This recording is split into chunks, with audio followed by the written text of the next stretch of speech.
Hi everyone. So one of the commonest questions that we get asked at the Birth Collective is how can I help to get labour started?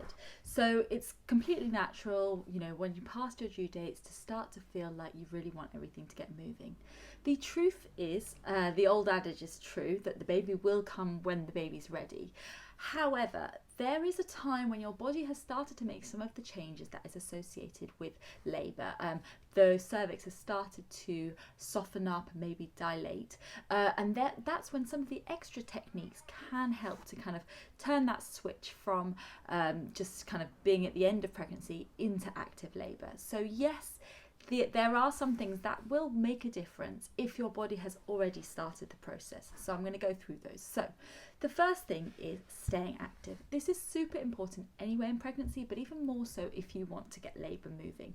Using gravity is really helpful because anything where you're going up and down stairs, up and down hills, things like that, help to push your baby's head onto the cervix and encourage the natural release of the hormones that are involved in ripening the cervix and starting labour off. So stay active throughout your pregnancy, but even up it towards the end. Go for a walk every day, a long walk, working with your body. Don't push it too far, but that can really help.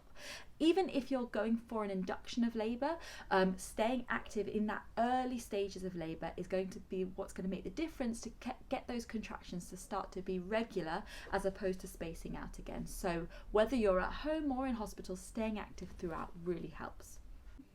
Second top tip is sex. The old adage that what gets the baby in is going to help the baby to come out is true to an extent. So again, if your body has started to make some of those changes, then the release of semen in that area can help to ripen the cervix and help to get labour going. So try it.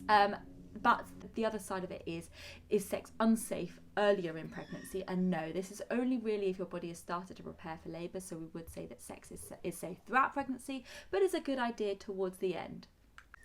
Third tip is that there have been some small studies that suggest that eating dates towards the end of your pregnancy, so that's fruit, can help to bring the date that you go into labour earlier and actually make your labour potentially shorter and easier. They're small studies, so they're not so reliable, but it's probably worth a try. And we would say to try 6 dates a day, or 60 to 80 grams of date fruit every day from around 35-36 weeks. So that's quite a lot of dates to be eating, so it's totally fine if you don't want to try this one.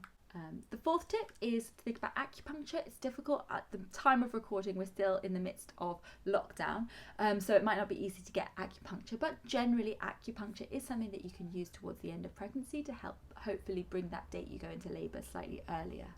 And finally, cervical sweep. So this sits somewhere between a technique, a kind of natural technique to bring labour earlier versus induction. We don't consider a sweep like induction of labour. This is when somebody introduces their fingers into the vagina and tries to push their fingers through the cervix, stretching it open and sweeping the membranes across the top of the baby's head, again increasing the natural release of the hormones like prostaglandins to help get your labour going. And we believe that they are quite effective, so it's definitely worth considering once you've gone past your due dates. We've got a separate post on this, but think about that as an option and discuss it with your midwife or your doctor. So that's all the top tips. Let us know in the comments below if there was anything that worked for you. Bye.